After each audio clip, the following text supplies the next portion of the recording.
seen something like me. Hello and welcome to another episode of Walking with Walfinch. And I'm very excited about this episode. We've got Shilpi here. Yes, you know, coordinated after 6 months. it's not been too long, has it? So Shilpi is one of our founding franchisees at Walfinch. Welcome, Shilpi. Thank How are you. you? Good, Nice, good. Nice to see you. Very formal. Yeah, nice to see you. So Shilpi, I mean, what is it? Almost 6 years, 5.5 years now? 5.5 years, Wow. 2020. Yeah. Yes. I mean, we were there doing the sort of lockdown, COVID, Zoom calls. Zoom and... calls, everything on Zoom. I remember that I actually didn't meet you No, for 3 years. Yeah. Okay. Something ridiculous. Yes. Amazing. I mean, that is just really quite, what an amazing time that Yeah. was to kind of start through lockdown. So what were you doing before Walfinch? So I was working in banking Yeah. for almost 17 years. Wow, And 17 then years. 17 years. And then it just happened that I met you guys, Yeah. and then it all kind of made sense.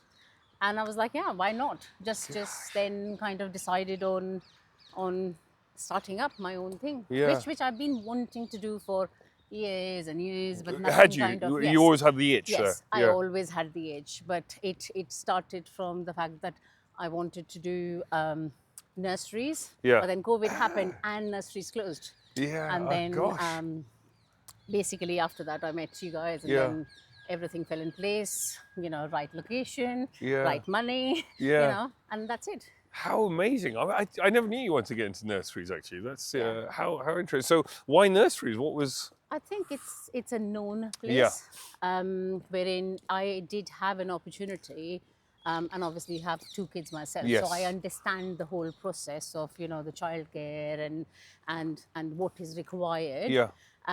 But care was a different sector altogether. Yeah.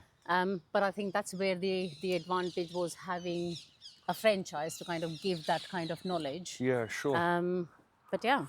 Wow. So just sort of reversing back, what were you doing in banking?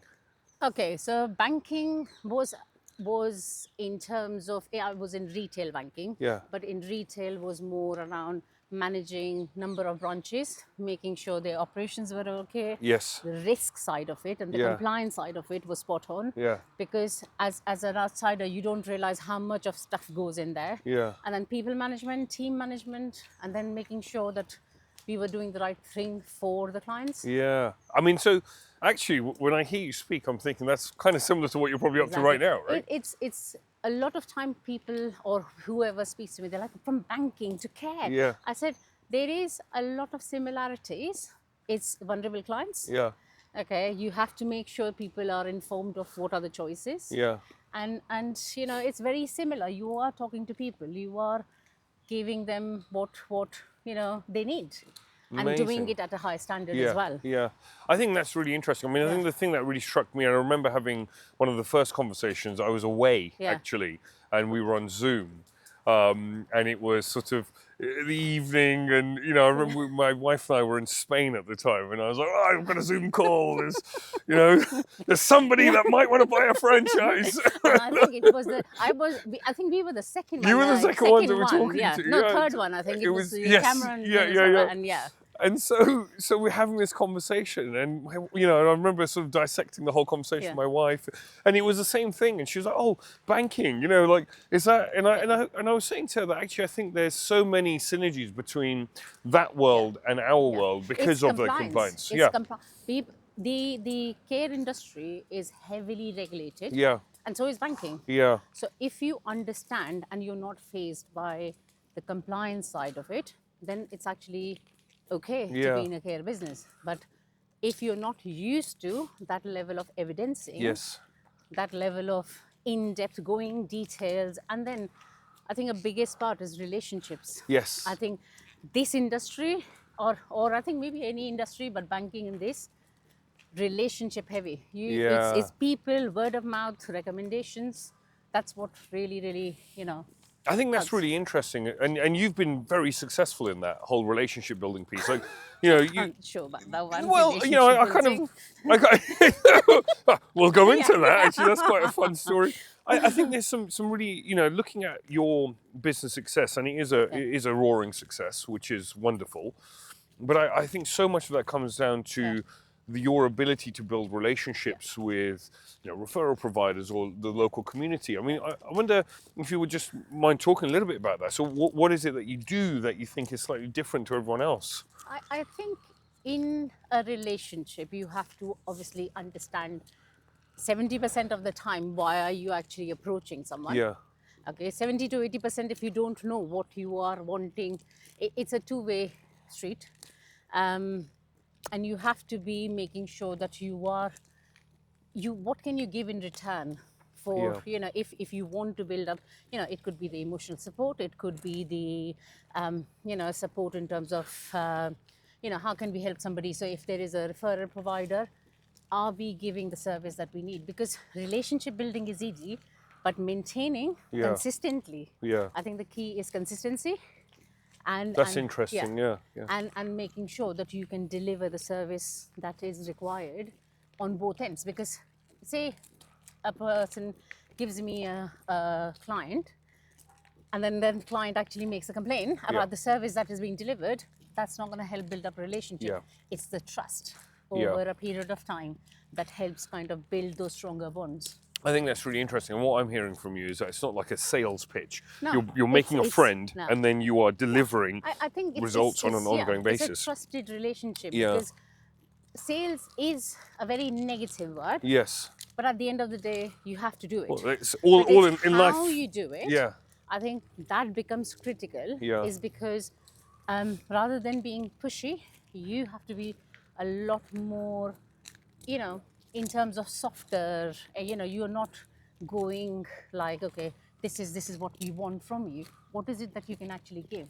Yeah. You have to first think of what can you give to basically kind of take back. Yeah. And well, it's a two-way relationship, Yes, right? And I think is. I was talking to somebody actually just this morning.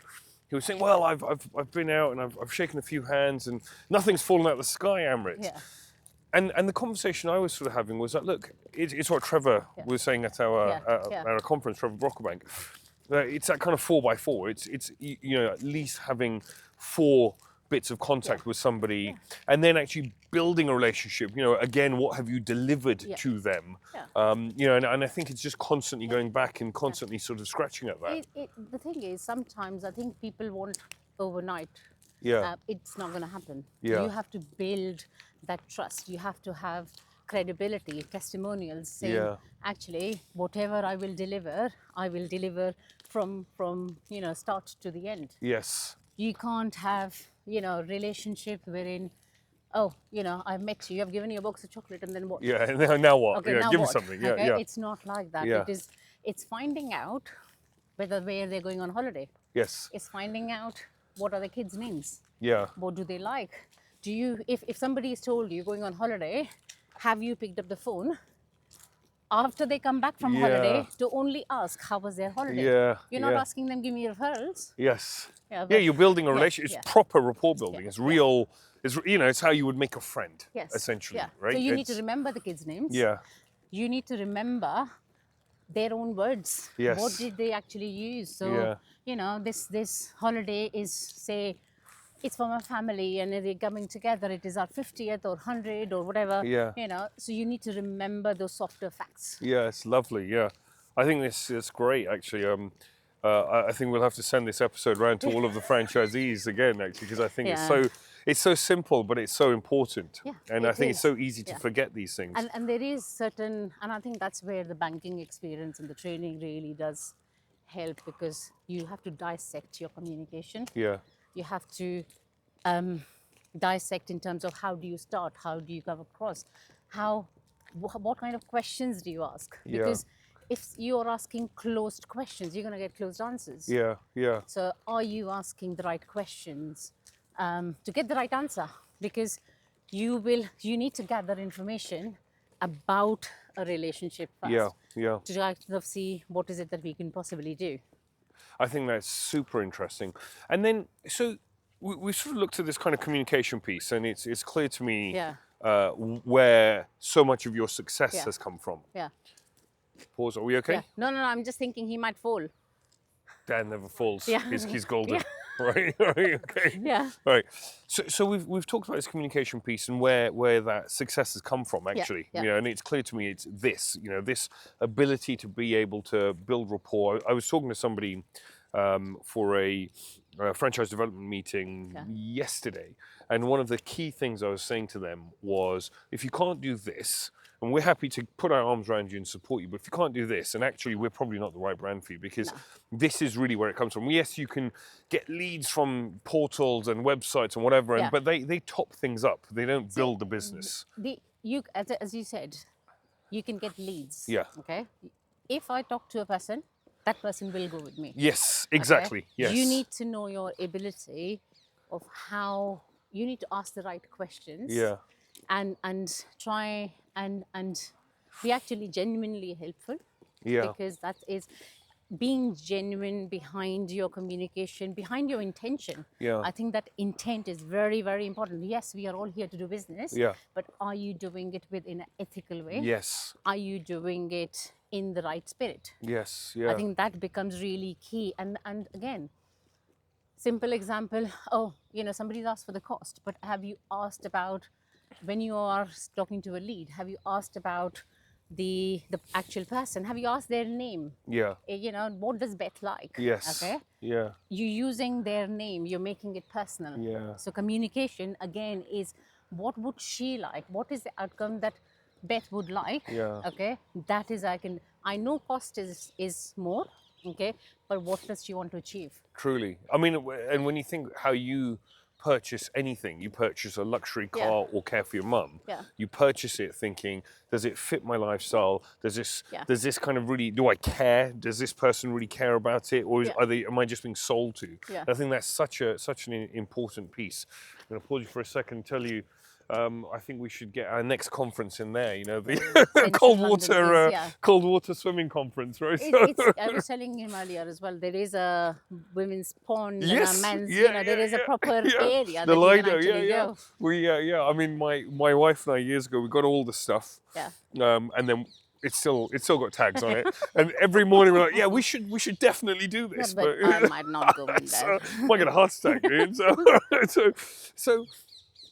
So I think one of the other things that's really struck me, and I've met a lot of your staff over time, and we had that Al Jazeera interview, which was really cool. So I met a group of your staff there. I see them at award ceremonies a lot. Yes. And when I've come into the office, and what's really kind of always struck me is that you've got this really wonderful, tangible culture in the office. And often we talk about the sector and we talk about issues that we have there in terms of recruitment and retention, but it feels as though you don't have those problems. So I think, talk to me about that. What is that? I think initially when I started the business, within 5 mile radius, I started reading all the CQC reports. Right. And in that CQC report, there was things like staff don't feel valued. Yeah. Staff don't feel valued. But what does it actually mean, staff don't feel valued? Yeah. So we started to kind of ask staff members in terms of what would they like. And 9 out of 10, it's actually not the money. Yeah, yeah. It is how you are treated. Yes. Is your feedback taken? And how much time you're spending on your carers to actually help and support. Yeah. So on an average, we spend 3 hours a month, every single carer. Really? On spot check, observations, training. Wow. And having a well-being review. Yeah. Okay. Well-being review is a 10-minute catch-up on how they are. Is there any personal circumstances which may be affecting their performance? Wonderful. Because sometimes it's important to understand that performance of a person will be dependent on what is going on behind the scenes. Yeah. And if you don't know what is going on behind the scenes, sometimes, people will say they're having issues financially. We give them number for the employee assistance program. Yeah. Who can help them to talk. I'm not a professional counselor, but I can find the sourcing of where I could get help. Like we have open sessions around banking, simple things, current account, savings account. Yeah. We have tied up with local bank branches. Yeah. And they do those information sessions. Yeah. Things like fraud on their card. again, it can be very stressful for people to know that they've, £1,500 have been taken out of their account. They're not aware of the process that they need to follow. Yeah. And these are the kind of stuff that we organize for our staff. So it's not going beyond. It's actually just it's again coming back to relationships. Yeah. It's actually a two-way relationship. If you want, my carers will do stuff for me, okay? Yeah. Which is basically what you want. Yes. Well, and that's because they actually respect you, Yeah. and you take care of them. Yeah, and I think it's trust, again, it's a isn't two-way it? relationship, Yes, isn't it's it? trust that, okay, if I pick up the phone saying, I really, really need your help. Yes. Okay, one person has called in sick. Can you please cover? It's how you talk as well. Yeah. Rather than saying, I need you to cover. Yeah. Can you please help Yes. in this stage? Yeah. And I think that has really kind of helped. Yeah, I mean, and I think that's really interesting. It's, I think you've got this really wonderful balance, from what I can see, of some people run businesses where they run them from within the trenches, and what that means is that they are also providing the care, and they're always kind of in that. Now, I think you can be really empathetic and on the same level, but without doing that. And I think that you've kind of got that balance really right. Yeah. And it's really interesting that, because I think one of the things I think that is so important in this sector is that management leadership skill, which you really exhibit with this. Just having a think about well-being meetings. It's a simple thing, but actually it's so powerful, right? I think as a business owner, when we start, there are tools given to us, but how do you actually utilize those tools? Because you have to take a step back saying, okay, so I've got one line, which is the carers. What can I do with them? Or what is it? Then you've got clients. Okay, how can I engage with my clients? What is my plan of engaging? Okay, if you don't have a vision of what does that look like, you can't deliver it. Yes. Okay. Yeah. What does, say, community work look like? Yeah. Okay, so again, you have to dissect it down to kind of different lines that your business has. So you've got business development, you've got community, you've got carers, you've got clients. How do you retain your people? Yeah. Yeah. How do you retain your clients? It's important that we get new business, but how do you retain your existing ones? Yeah. How do you make your existing clients advocates and get you the business? Yes. So they are your business development. Yes. Because you're asking your existing client, refer me your friends, refer me your family, refer me, introduce me to your social worker, introduce me to your GP. Yeah. If they've got good relationship and you are delivering a brilliant service, they will refer you. They will be your advocates. From one client, you can actually, or one carer for that matter. I mean, all my recruitment generally is word of mouth. Is that right? Yeah. Majority is that. Yeah. Because again, you have that little bit of trust with your carer. So if they're referring a friend, then you know that that friend can be trusted as well. Yeah. And it's really interesting. I was at this office in West Hampstead a while ago, and I spoke to a gentleman. I told you about this, and I spoke to a gentleman who said, Walfinch, yes, my niece works with Walfinch. I was like, oh really, where? And he was like, Harrow. And I was like, Shilpi. He's like, yes, Shilpi. And, and it was so interesting that, he was talking to me about how happy his niece was working at Walfinch. And I thought, the sense of pride is huge, but also it just makes you think that, we have a responsibility as employers to our staff, whether that is someone in the office, whether that's someone in the field. And it's sort of, and I think that kind of the well-being piece of it is really important, but actually that leadership with empathy essentially is what you're saying to me. I think, and you have to. I mean, you have to understand that, there are stresses every single day. There are stresses. Yes, we have to leave our stress outside work, but it's difficult. Okay, but what is it that we can kind of do to manage those within the workplace? Because we actually spend more time at work than home. And then if I have to be miserable 8 hours, then go home and be miserable for 4 hours, then there is a bit of a problem. So I want to be happy at work. What is it that I can do to make myself, happier and make my employees happier? That's very interesting. And so what do you think makes a good care worker? I think I would say the right attitude. Hmm. I can upskill people, no problem. I can get their skills level up. Yeah, It is having the right attitude of um, they need to know they can do the work. yeah, Okay, they have to have a positive outcome, and I think it's that thing that I need to make a difference. yeah, Okay, because and difference can be in any aspect of your life, because if you are in a state of mind wherein you can't really be positive, then it's very difficult to deliver a positive service.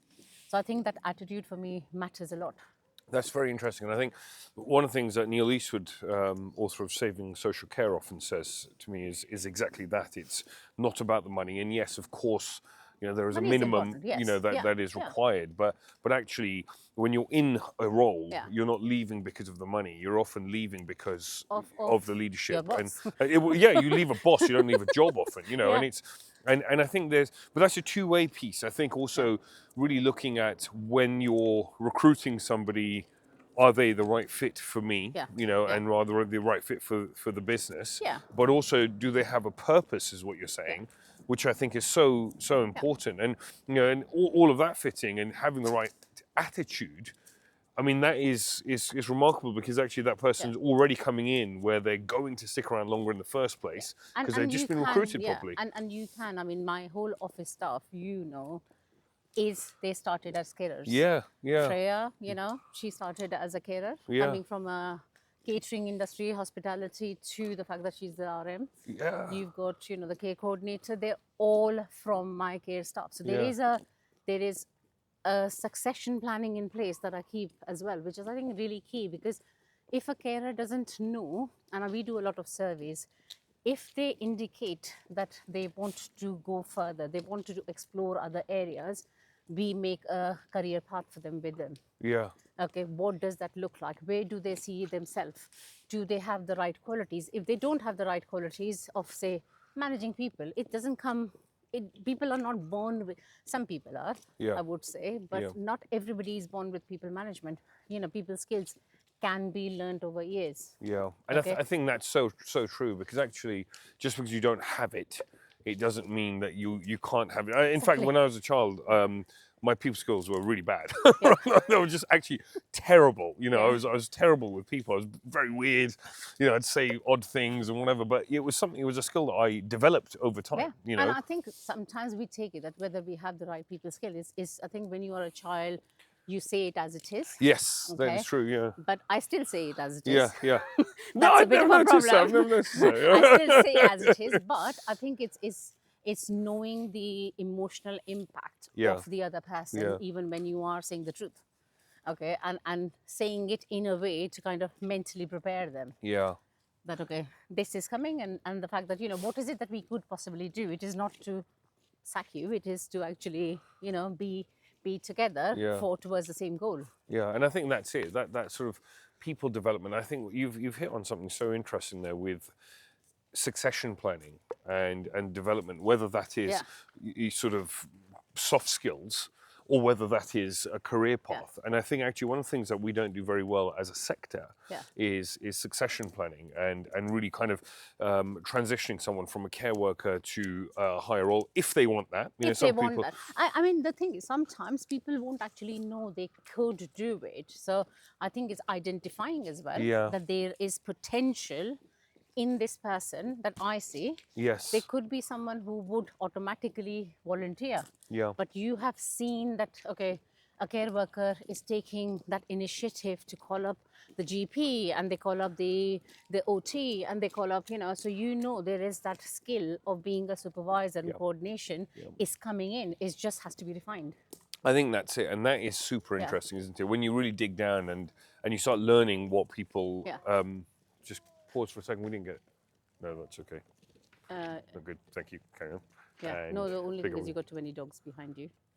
Okay, you're okay. There's a dog right there, and he's moved. Oh my God, he's Hello. so cute. Yeah. Yeah, and I think it's very interesting when we start really breaking that down and thinking about. One of the things I've often thought about is how do you take a care worker and take them all the way through that journey and make them a business owner? Yeah. Again, if they have that appetite. Yeah. And, we've we've recently started talking about, well, actually, there should be with somebody that's been with Walfinch for a longer period of time. There should be something that we can do to financially support them in that, whether it's reduction of license fees and so on. And I think that again you think many of the care workers that you've got that are super engaged. You think, well, okay, their 5-year journey might be that. You think of Sarah Stanbrook that runs Swindon. She started as a care coordinator. In fact, she started as admin, moved to recruitment and coordinating and so on, and then came into this piece. And I think there's so many interesting bits there that actually as a sector, I feel, there's two things that I think we really miss, which I think actually, I've got to say, I think at Walfinch, and certainly in your branch, I think we do very well. One is capturing great stories, with your clients, with your carers and so on. But two is also this pathway, the career pathway. And I think that they are two things that I think you do particularly well with your team, with your carers, with your clients. I know you do lots of events with your clients as well. I think the biggest thing in social care is there are a lot of funding opportunities. Yes. Okay.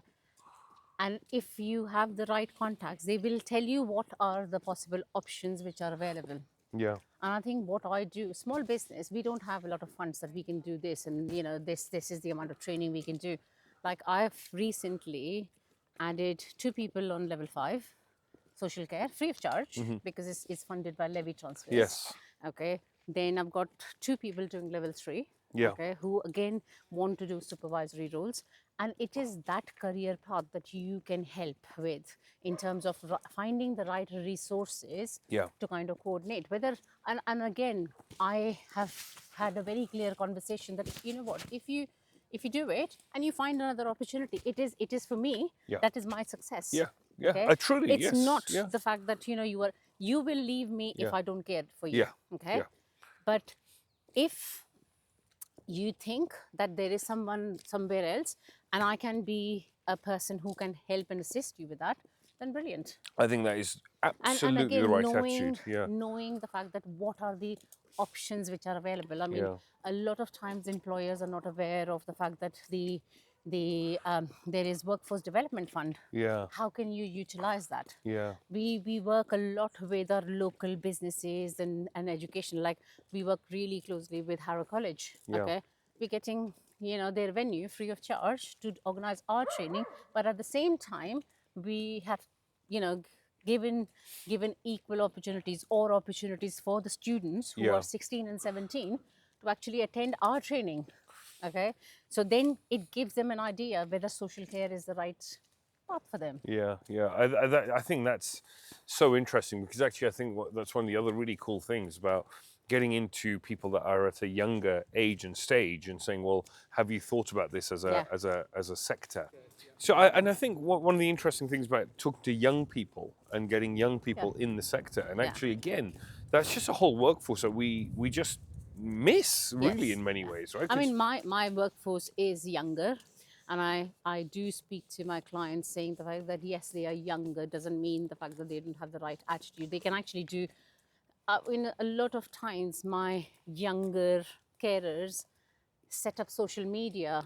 Okay, technology, use the technology to basically aid the communication between their friends.